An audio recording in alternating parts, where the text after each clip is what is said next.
This is CGTN, China Global Television Network.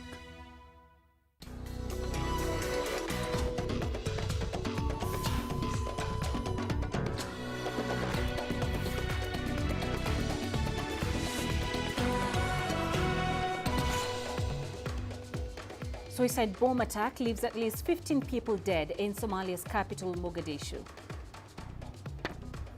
China's foreign ministry responds to the G7's communique. And vaccine shortages bite in many African nations, even as COVID-19 infections overwhelm hospitals. Hello and a warm welcome to Africa Live. I am Peninah Karibe, also lined up this hour. Emirates Airline posts a $5.5 billion annual loss due to the impact of COVID-19. And in sports, all the latest news and results from the European Football Championship. Let's begin in Somalia, where a suicide bomber has killed at least 15 army recruits at a military camp in the capital, Mogadishu. Security personnel say the bomber was disguised among the recruits queuing outside the General Degobadan military camp when the explosion occurred. There has so far been no claim of responsibility for that attack. Soldiers and military facilities are common targets for the Al-Shabaab terror group operating in the country. Hotels and security checkpoints are also commonly attacked. In what NATO's Secretary General calls a pivotal moment, US President Joe Biden has held his first meeting with the group's leaders from Brussels. CGTN's Tony Waterman has the details. The 2021 NATO summit was a first in more ways than one. The first time US President Joe Biden attended the meeting of transatlantic allies. And the first time the group dedicated so much attention to China, singled out 10 times in the final communique, in the clearest sign yet of NATO's converging concerns over China's growing influence. China is a key factor in the group's decision to beef up NATO's budget. New spending aimed at tackling emerging threats like cyber warfare, disinformation, and modern weapons. But despite the tough talk, NATO leaders say they want to maintain a constructive dialogue with Beijing where possible, including around arms control and climate change, which the alliance also recognizes as a threat in another first. One can't just negate China, but I also think we shouldn't overrate it. We just need to find the right balance. China is our rival in many questions, but also our partner in many aspects. The NATO summit comes hot on the heels of the G7 gathering over the weekend, where the leaders urged China to respect human rights. On Monday, Beijing hit back, saying the criticism was based on distorted facts and was a blatant interference in China's internal affairs. The only country talked about more than China was Russia, with relations at the lowest point since the Cold War. It was an opportunity to grab Biden's ear before he heads off for Geneva for talks with President Vladimir Putin on Wednesday. I'm going to make clear to President Putin that there are areas where we can cooperate if he chooses. And if he chooses not to cooperate and acts in a way that he has in the past relative to cybersecurity and some other activities, then we will respond. We will respond in kind. This was President Biden's first NATO summit, and he showed up with the one thing allied leaders had been longing for, reassurance that the U.S. is fully committed to the alliance. He called it essential, a stark departure from former President Donald Trump, who questioned NATO's very existence. Transatlantic relations back on friendly ground, at least as long as Joe Biden sits in the White House. Tony Waterman, CGTN, NATO headquarters, Brussels. Now, China has hit back at NATO for labeling it a systemic challenge. Beijing says it's committed to peace and is urging the alliance to stop creating geopolitical tensions. Gao Yiming has more. It's been 18 months since NATO leaders last met. This time, as the leadership tries to heal internal divisions, it has set China as a common target, accusing the country of posing a challenge to global security. China's mission to the European Union says NATO's attack on China shows a Cold War mentality and sabotages country's commitment to peace. The mission highlighted China's defensive security policy, which is in sharp contrast with that of NATO. Beijing's defense budget for this year is around $200 billion, way lower than that of NATO. The military spending of the 30-member alliance is estimated to account for over half of the global total and more than 5 times that of China. And in terms of numbers, neither do Beijing's nuclear weapons come close to those of the alliance, whose nuclear warheads outnumber China's by around 20 times. Beijing has repeatedly said it would not be the first to use nuclear weapons at any time or under any circumstances, a rule and pledge first proposed and made by China back in 1964 when it gained nuclear capabilities. All these are presented by China as proof of its peaceful rise, as it urges the West to engage more in dialogue and cooperation and stop spurring geopolitical competition and rivalry. Gao Yiming, CGTN. The group of 7 member states on Sunday published a communique after the closing of their summit in England. In the document, they criticized China on its affairs in Hong Kong, Xinjiang and Taiwan. China's foreign ministry has responded by saying the era of one country or a group of countries dictating global politics is over. The ministry added it is more important than ever for the international community to practice true multilateralism.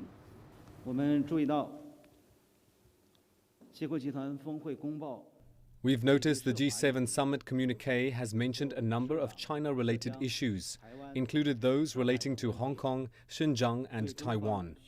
What's been said is a deliberate slandering of China and interferes in China's internal affairs. It is a serious violation of the United Nations Charter, contrary to peaceful development and win-win cooperation. It's revealed the efforts of a few countries, such as the US, to create conflict and contradictions. China is strongly dissatisfied with and firmly opposes this. Health authorities at Uganda's National Referral Hospital and the main COVID-19 treatment center say they cannot meet the current oxygen needs for the growing number of patients. The hospital management says the facility has surpassed its installed production capacity of 2,083 litres per minute and is now turning to private firms for oxygen support. Uganda has so far registered more than 63,000 cases of COVID-19 and over 920 people are hospitalized at different health centers across the country. The requirement of oxygen will depend on the number of patients and at what level of oxygen they require. Because you find a patient requiring 70 liters of oxygen per minute, and yet the normal patient in the normal ICU requires between 1 and 10. So one patient in COVID ICU consumes the oxygen that would be required by 10 very sick patients in the normal ICU. As of now, we are making for 200 patients. But when your numbers continue increasing, we will not have the oxygen to meet the demand of the 900 bed capacity that we have here. Let's go live to Kampala, where CGTN correspondent Michael Balake is standing by. Michael, hospitals, as you have reported before, are struggling with COVID-19 patients amid low oxygen supplies. Tell us more about that current situation. Well, Uganda is registering more than 1,000 cases almost every single day. That is more than 10,000 just in the last 10 days or a week or so, something like that. And so hospitals all over the place, and we're talking about the rest of the country, but we're seeing it mostly here in Kampala. Hospitals are overwhelmed with numbers. And yes, many of these patients, doctors have told us, are presenting with respiratory issues that require oxygen. Many government hospitals have their own oxygen plants, but these plants cannot produce enough for their patients. So they have been forced to turn to private farms. And these private farms also serve a pool of other hospitals that don't have their own plants. And in Mulago, for instance, the director told us that they need 100 cylinders per day from outside suppliers, but they can only get half of that number. But it's not just oxygen. Even the bed space in the ICU has been filled up, and many people have had to be turned away to the stadium where another treatment center was put up, and we're seeing a lot of more deaths happening every day. And how about the COVID-19 vaccines, Michael? Talk to us about that situation in regards to the vaccines. Well, not very many people, like I said, have been vaccinated. Uganda received just a little more than 900,000 jabs. This is in March, and many of these jabs, what we know right now is they have kind of diminished. So the people, everyone who needs a fresh jab, the first vaccination these people are being turned away because the vaccines are running low, and they're saying that they're only handling those who need a second jab right now. And the news, but we've just gotten news just in from the Ministry of Health. They have told us that Uganda will be receiving another consignment of vaccines in the range of about 175,000 doses of through the COVAX facility, and these are likely to come in tomorrow morning into the country. This will support the country's inoculation program, which has nearly come to a close, but it will give the country more months before the government probably procures its own vaccines or gets help from elsewhere. All right, Michael, we appreciate that update. Thank you very much for joining us. Michael Beleke, live in Kampala. Now, authorities in the Democratic Republic of Congo say a spike in COVID-19 cases has overwhelmed health facilities in the capital, Kinshasa. The city has lately been recording more than 250 cases a day, the highest since the pandemic began. The country's president, Felix Tshisekedi, has warned that he may be forced to take drastic measures to curb the spread of the disease. CGTN's Chris Ochamringa tells us more. The DRC is currently battling the third wave of COVID-19 infections. Health officials say the Delta variant that was first detected in India has been spreading fast across the capital, Kinshasa. The rise in cases has overstretched hospitals around the city. Many of them are ill-equipped to deal with the increasing number of patients. We have been recording more than 200 COVID-19 cases in Kinshasa on a daily basis. The numbers have really shot up. Hospitals are only treating emergency cases. Health officials have registered more than 35,000 COVID-19 cases across the DRC since the pandemic began in March last year, but 25,000 of them have been recorded in Kinshasa. The situation has been worsened by people's laxity in observing health measures aimed at preventing the spread of the coronavirus. President Felix Tshisekedi said he is considering taking drastic measures to limit the spread of the disease. The DRC delayed its vaccination campaign in March this year over fears about side effects caused by the AstraZeneca vaccine. It rolled out its vaccination campaign in April, but there has been a low uptake of the AstraZeneca jab. Only 33,000 people have been vaccinated out of a population of over 80 million people so far. Chris Ochamringa, CGTN, Kinshasa, Democratic Republic of Congo. The World Health Organization's Director General Tedros Adhanom Ghebreyesus has raised concerns about the continued increase of COVID-19 infections and deaths in Africa.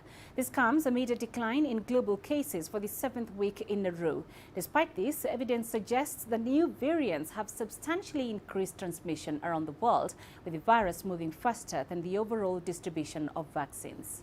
Globally, the number of new cases of COVID-19 reported to WHO has now declined for 7 weeks in a row, which is the longest sequence of weekly declines during the pandemic so far. While weekly cases are at their lowest since February, deaths are not falling as quickly. The number of deaths reported last week was similar to the previous week, and the global decline masks a worrying increase in cases and deaths in many countries. The steep increase in Africa is especially concerning because it's the region with the least access to vaccines, diagnostics, and oxygen. The Russian foreign minister says Moscow doesn't have high expectations for the upcoming meeting between Vladimir Putin and Joe Biden. The presidents of Russia and the US will hold their first face-to-face talks in Geneva on Wednesday. Julia Chapman looks at how Moscow views the event. President Vladimir Putin likes having a seat at the table. The next one will be with his US counterpart, Joe Biden. With relations at a historic low, the Russian president says he wants to improve ties with Washington. We have no disagreements with the United States. They only have one disagreement. They want to stifle our development. They talk about it publicly. Everything else derives from that. Economic restrictions and attempts to influence our internal political processes at home by relying on powers they regard as their own. The White House takes a different view. It has promised President Biden will raise concerns about human rights, allegations of hacking, and the Russian government's pressure on opposition groups. The meeting comes at a diplomatic low point, with both countries' ambassadors recalled. Russian officials have warned Washington to expect uncomfortable signals ahead of the meeting, but the Kremlin says no topic will be off limits. For the two Cold War adversaries, strategic stability is the priority for these talks. Under President Donald Trump, the US withdrew from several arms control pacts. Russia is hoping for more predictability with his successor. If the Kremlin judges Biden to be a serious counterpart, genuinely interested in a more stable relationship with Russia, and able to understand Russia's security needs, that will be seen as a successful outcome. If, however, this boils down to a litany of American complaints, charges, accusations, and stuff like that, not really balanced by an agreement to start strategic stability dialogue, then this would not be regarded as very successful. Vladimir Putin and Joe Biden have met before, when Biden was vice president.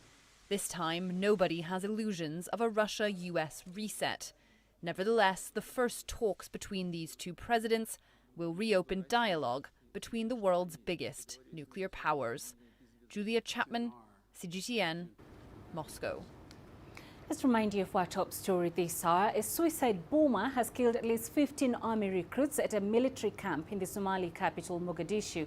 Security personnel say the bomber was disguised among the recruits queuing outside the General Dagobadan military camp where the explosion occurred. There has so far been no claim of responsibility for that attack. Soldiers and military facilities are common targets for the Al-Shabaab terror group operating in the country. Hotels and security checkpoints are also commonly attacked. Let's get more now on this. We're joined live by Mohammed Kahia Mohamud, a freelance journalist, joining us live from Mogadishu.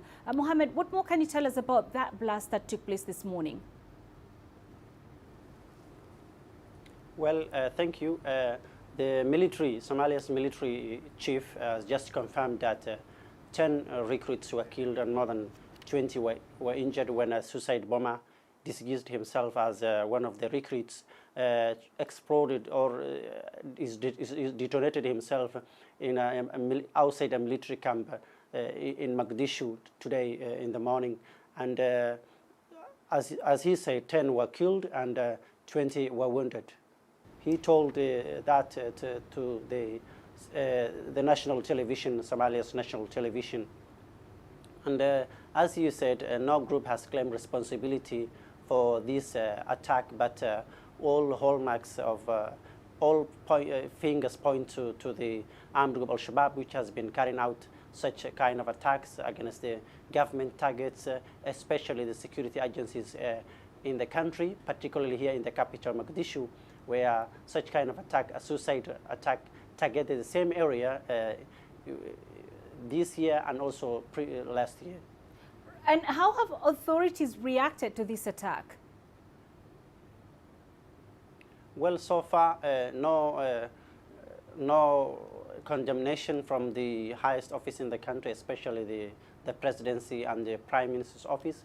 But the military just confirmed it and said this is an act of terror that The military is trying to deal with it, and one of the challenges that the country is facing, and they're trying to deal with it.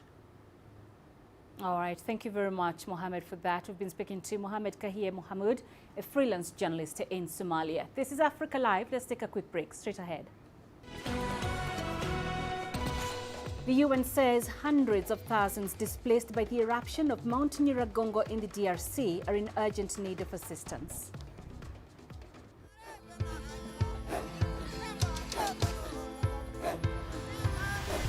Africa is a continent of diversity, with varied climates and enchanting geography, and a people so distinct, but with a shared enduring spirit. We are at the heart of the continent to bring you the untold stories. Let's have a look. We celebrate Africa as it shapes its own destiny. Aden, Tunis, Cairo, Juba, Johannesburg, Ethiopia, Tanzania. Africa Live. Find your voice.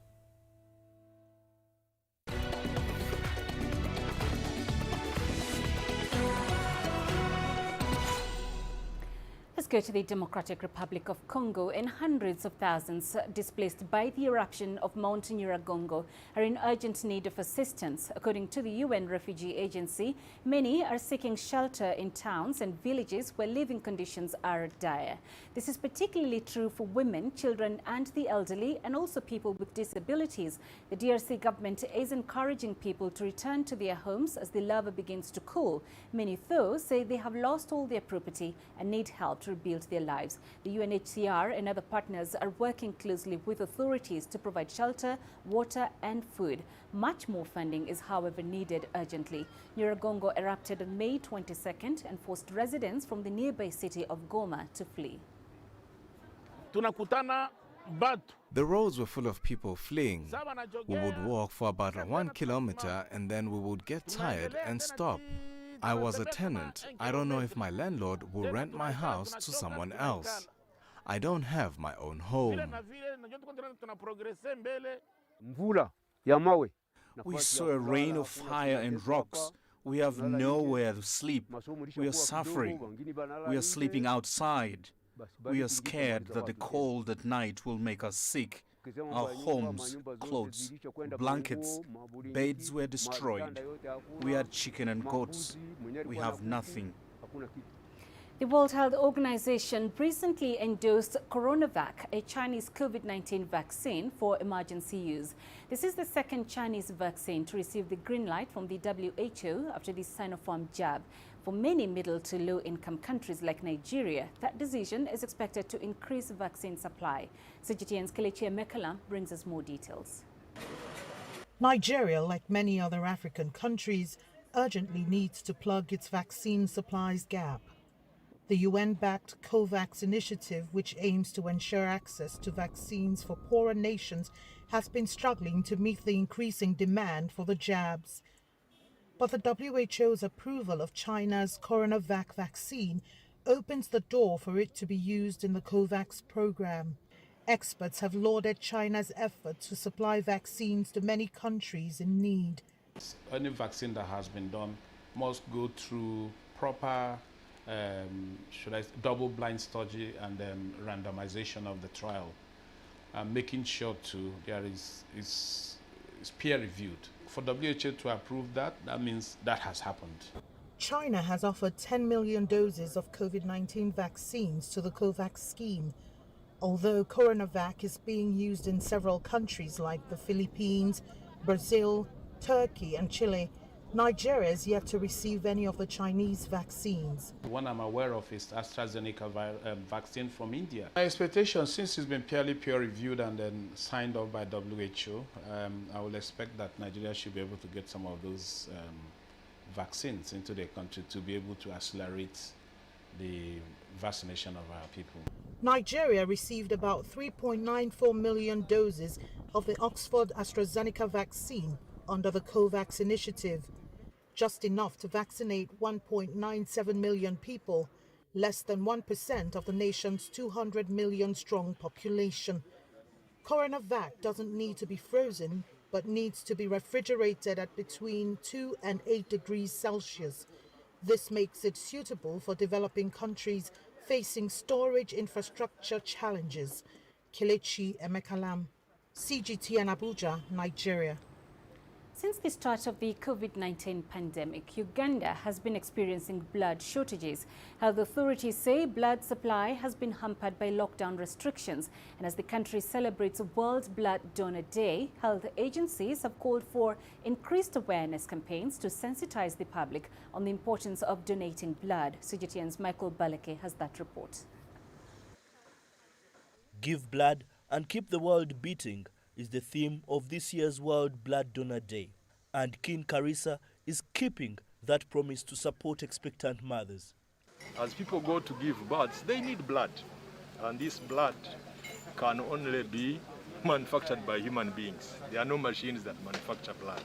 So it is us who must come out to give blood to save lives. Uganda's blood bank, the government agency tasked with collecting blood, is running low on life-saving blood. This is because most of the supply channels, like schools, remain closed, following lockdown measures to control the spread of COVID-19 infections. Students contribute 70% of blood donations in Uganda. Due to the restrictions, we cannot gather so many people in one place, and to us, blood donation is numbers. We need over 1,500 units of blood every day, and in a way, we can't reach out to everybody that could give us this blood. Uganda is currently battling a second wave of the pandemic, which has claimed hundreds of lives and left many hospitalized. Many of those affected are the younger population, who also make up the biggest blood donors. Uganda needs more than 400,000 units of blood every year, and the National Blood Bank needs about $10 million annually to process that blood. But only a fraction of the funds has been allocated.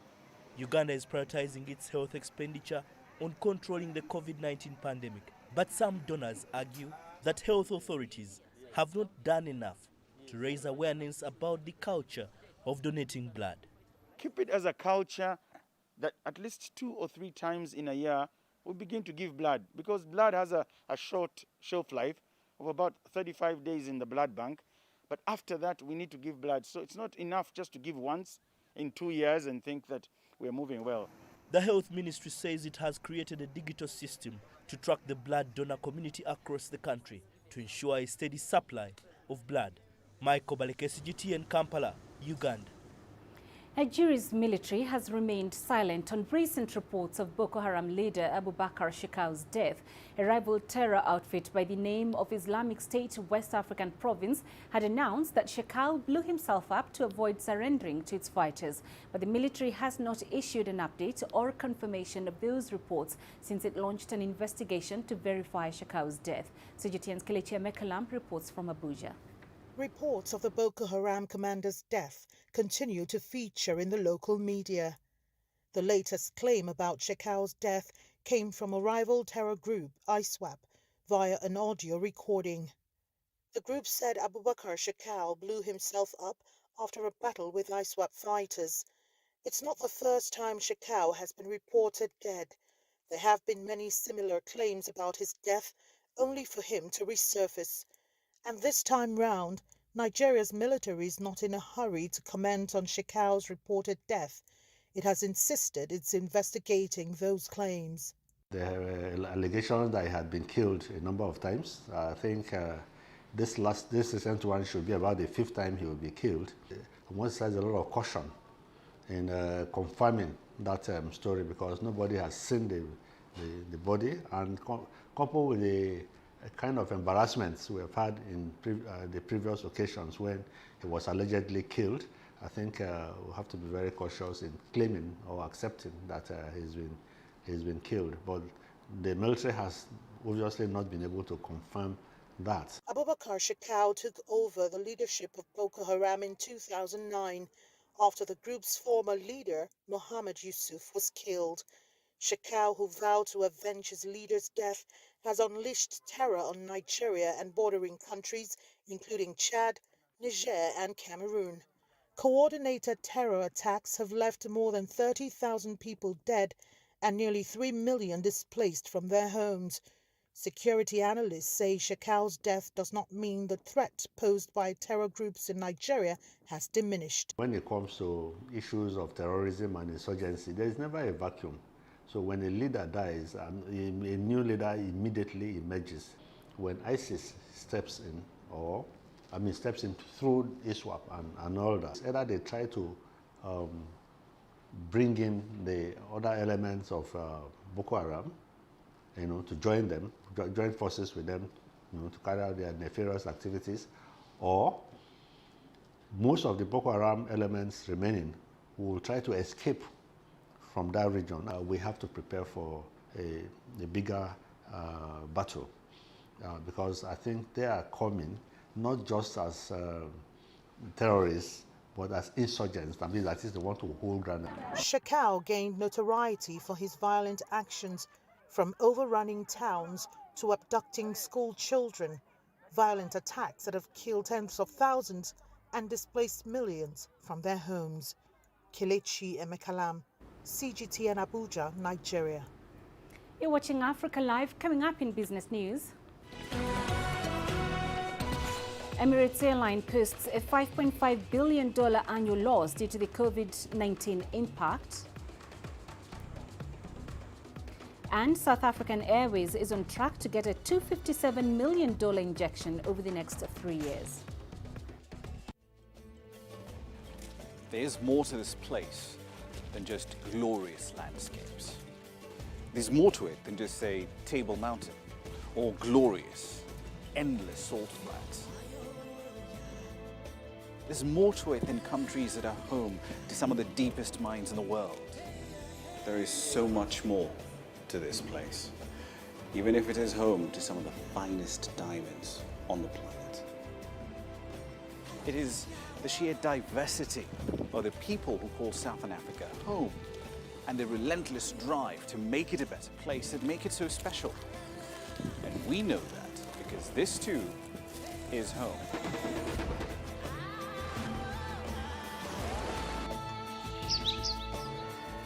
No one knows Southern Africa like we do. CGTN, see the difference.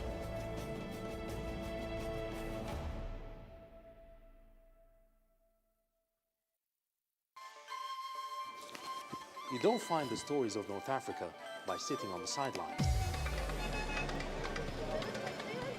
You've got to get out, go there, and you'll find them. In the bazaars of Casablanca, among the crowds in Cairo, who come to visit Cairo, the ancient capital of Egypt. Along the waters of the Nile, along the sands of the Sahara.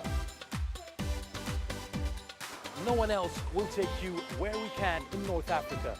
No one else will show you what it's all about. CGTN, see the difference.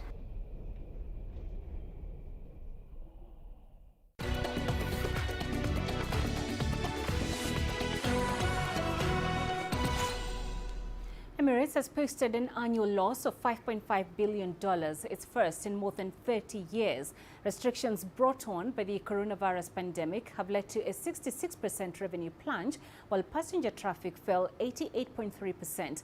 Emirates largely depends on international travel, as the airline has no domestic market to cushion against border restrictions and closures. However, Emirates has said that Dubai's government would continue to support the airline through the pandemic. According to the annual report for the year to March 31st, the government had injected an extra $1.1 billion into the airline since disclosing a $2 billion lifeline last year.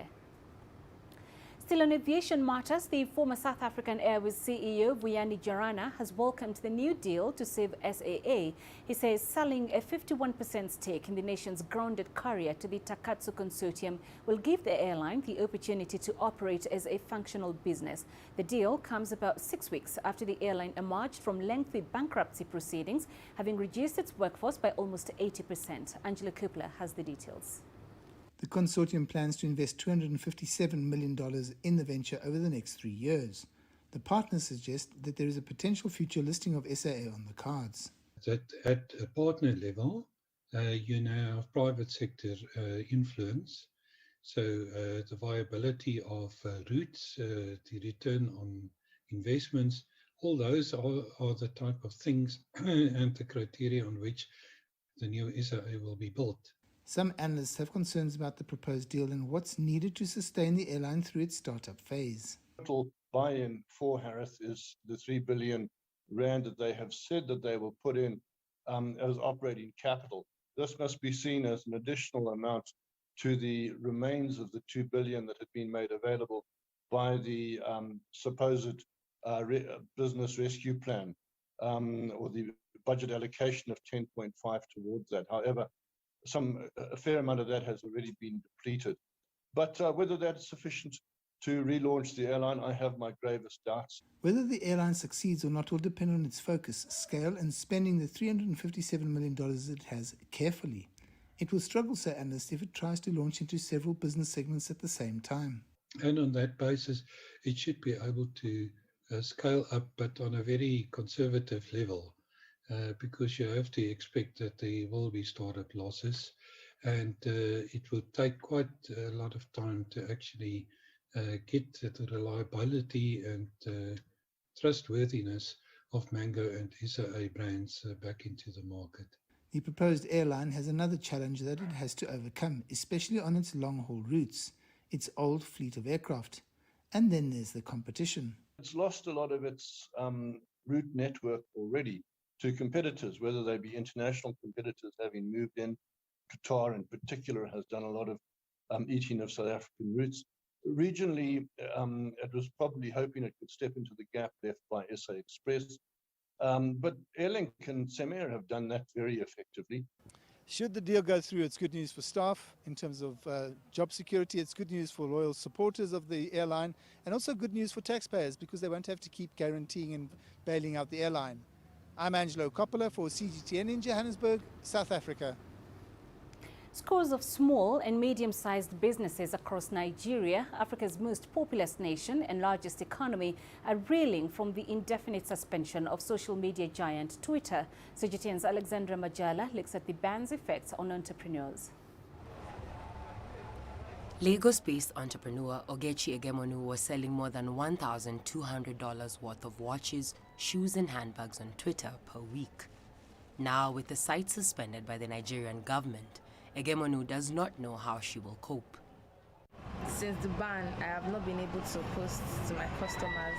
I've not been able to reach out to my existing customers. I've not been able to get new customers. I've not been able to put images of restocked items. Nigeria announced the move on June 4th, 2 days after the platform removed a post from President Muhammadu Buhari that threatened to punish regional separatists. Most telecommunication sites have blocked access. I know for sure it's been very damaging because a lot of firms run on ad campaigns. A lot of business opportunity has been created just by the whole influencer thing on Twitter. People make money, people spend money. It's kind of like a mini ecosystem on its own. And then just snatching that away from Nigerians is kind of unfair. NOI polls estimates that 39.6 million Nigerians use Twitter, 20% of them for business advertisement and 18% to look for employment opportunities. Experts warn its lack of ready availability, as it's accessible using a virtual private network that masks location, could ripple across the economy. Parliament's Minority Caucus warned that the suspension was costing Nigerians billions on a daily basis.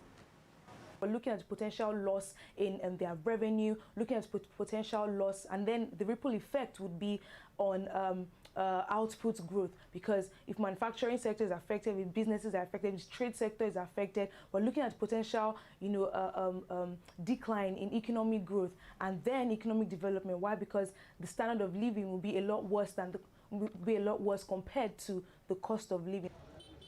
The suspension will hit young Nigerians hardest, among whom there's a 45% unemployment rate. The government last week said that all social media sites must register a local entity and get a license to operate, citing complaints over lost money as proof that the ban was effective. Alexandria Majala for CGTN. Kenya's tourism sector has been hit hard by the COVID-19 pandemic and is now trying to seek new tourism models to strengthen the industry. While traditional tourist attractions are slowly finding their feet, agritourism is picking up. It offers visitors an opportunity to tour farms and experience farming firsthand. One such farm is Gatura Greens, a purple tea farm in Kenya that is gaining popularity among local and international visitors. CGTN's Robert Nagila toured it and now reports. The purple green. It begins with a little background about the farm, over a cup of purple tea around a bonfire, and some history about tea farming in Kenya by Robert Karanja. We do not put any pesticides on our teas. Situated about 70 kilometers from the capital, Nairobi, Gatura Greens is home to the first purple tea farm in Kenya. It offers farm tours, an idea that came about in 2018. I could completely see how I could curate this into an experience where everyone could get access to all the beautiful things that are happening here. And in October 2020, Gatura Greens was born. We're just like, well, everyone is really craving to get out of their spaces because we've all been in lockdown and this is all outdoors, so it's safe. And we're like, why not just start it in the middle of COVID? The farm is slightly bigger than we're told. After the briefing, Robert, a walking encyclopedia on Martis tea, takes the guests to the purple tea farm. Flavors of the tea begins from here. Strong concentration is of the bud. Coming down the stalk, the first leaf. Down the stalk, the second leaf. Here, visitors are taught how to pick purple tea. We've been to the coast, which is great, but this is a very, I would say, underappreciated side of Kenya, which not a lot of people know about. I feel like this is a more hands-on experience. Like, I'm really looking forward to actually making the tea. As the tea is taken back to the farm, visitors are taken on a hike through a bamboo forest to a waterfall on the property where swimming is allowed. Depends on the moisture content. After lunch, guests are taught how to roast the tea leaves they picked, roll it, and pack it to take it home with them when they leave. Among the visitors is a buyer from the United States. There's always a story with tea, and being able to share that with my customers and my clients, to be able to really show them firsthand where the tea is coming from, was something that was very high on my priority list. The climax is the tea ceremony, which is basically tea testing of 12 different types of tea. This here is known as purple tips, and it's brilliant. Robert Nagila, CGTN, Gatanga, Kenya. The UK and Australia have announced a free trade deal that will eliminate tariffs on all British goods, boost jobs and businesses across the UK. Britain has also signed off a cap on tariff-free agricultural imports from Australia for 15 years in an effort to protect farmers. On the other hand, cars, Scotch whisky and confectionery will be cheaper to sell in Australia because of the agreement. Although more key details of the agreement are yet to be disclosed, they were agreed upon by Prime Minister Boris Johnson and his Australian counterpart Scott Morrison at a meeting in Downing Street on Monday. Britain is Australia's 8th largest trading partner, with two-way trade worth $20.7 billion. A few weeks ago, Chinese President Xi Jinping and his Russian counterpart Vladimir Putin gave the official go-ahead for construction to begin on 4 new nuclear reactors in China. Aljosha Milenkovic is in Moscow, where he spoke with the Russian nuclear scientists and officials about what that cooperation means for Russia. This is Yevgeny Pakirmanov, head of Russia's main exporter of nuclear energy technology, the Rosatom Overseas, a part of the Rosatom State Nuclear Energy Corporation. He has extensive experience collaborating with his Chinese colleagues in all aspects of joint projects in the industry. This collaboration presents us with absolutely colossal possibilities. The Chinese partners are providing the rhythm. They are building fast, they're built with quality. The reactors we've built together are the most successful, the most effective, and everybody has recognized it. Sino-Russian collaboration in peaceful usage of nuclear energy started 3 decades ago. Now, many reactors built with Russian technology can be found throughout China, with the nuclear power plant in Tianwan being the largest and the most important one. But that's not where the collaboration ends. The experts say that the future of nuclear energy lies in fusion reactors, and the scientists from both countries are working closely together in that area too.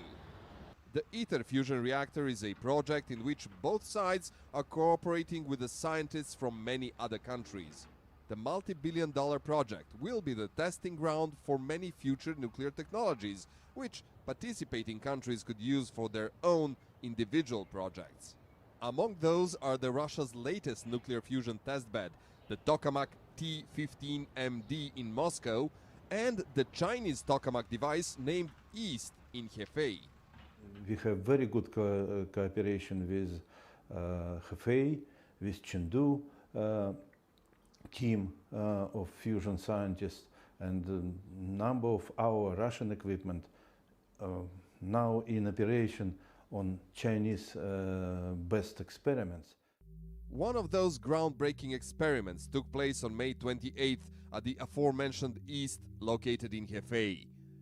For 101 seconds, Chinese scientists successfully held the temperature of the plasma inside at over 120 million degrees, something no human has ever achieved previously. Their Russian colleagues in Moscow are proud to have participated in this and many other joint nuclear energy breakthroughs. Alyosha Milenkovic, CGTN, Moscow. The greatest journeys, the greatest sights,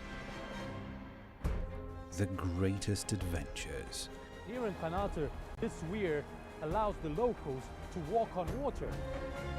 We're far more than just TV news. We're your passport to the wonders of Africa. To bring you stories of struggle, survival and hope.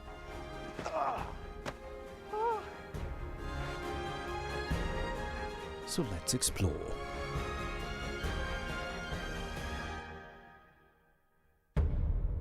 CGTN. See the difference.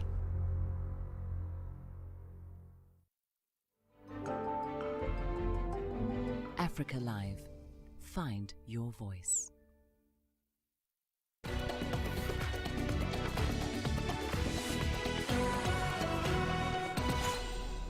In the Eastern Democratic Republic of Congo, rape is pervasive due to the civil wars that plagued the country for decades. But at a rehabilitation center founded by a Nobel Peace Prize laureate, women are learning to reconnect with their bodies through dance. CGTN's Joy Kiruki Juma reports. At a hall in the Democratic Republic of Congo, a group of women dance, united by the darkest of experiences. They are rape survivors. This is a rehabilitation center in South Kivu, a region still gripped by violence 18 years after the official end of a civil war. I started doing this because of the girls who came to us in a state of silence. They were raped at a young age and they didn't know how to express themselves. And when I saw that through dance therapy we could diagnose them through the movements of the body, I thought, why not adapt it to the youngest and see how it works? For one 20-year-old woman in Lusambo's class who asked not to be identified, it has worked well. She says she was raped 3 years ago by unidentified men in combat fatigues. She arrived at the Panzi Foundation in Bukavu in what she describes as a very bad state. I was too scared. I was hiding and didn't even want others to see me. I stayed locked up in my room. But thanks to dance therapy, I began to approach people. Through dance therapy, I understand that my life was not yet over. I realized that I was still important in society. The Panzi Hospital and Rehabilitation Center was founded by Dr. Denis Mukwege, a Congolese gynecologist. He won the Nobel Peace Prize in 2018 for his efforts to end the use of sexual violence as a weapon of war. More than 60,000 women have already been treated here. We were able to organize holistic care, which means we don't just do the medical treatment anymore. We also do psychological care. We support women to reintegrate them into society by empowering them. Sexual violence has been a feature of the violence in eastern Congo for more than 20 years. Experts say progress has been made and several high-level militia and army commanders have been prosecuted for rape in recent years. Joy Kiruki Juma, CGTN. And coming up in sports, all the latest news and results from the European Football Championship.